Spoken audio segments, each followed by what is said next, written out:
Here's something you may or may not know.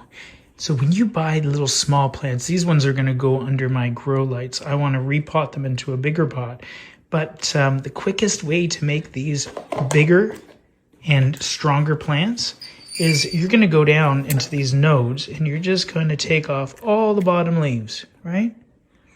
So in this case, I'm going to take off 2 sections all the way up here.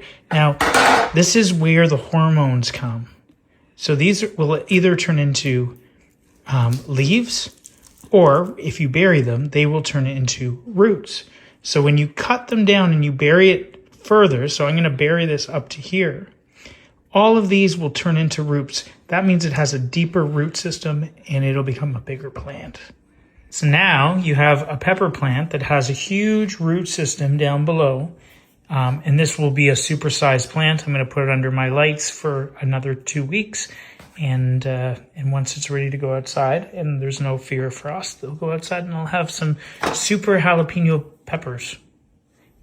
This is also best to do with small tomato plants, because the deeper the root system on a tomato plant, the bigger it's going to get. So anyway, make your roots longer by taking off the bottom leaves, and those will just turn into root systems. Cheers.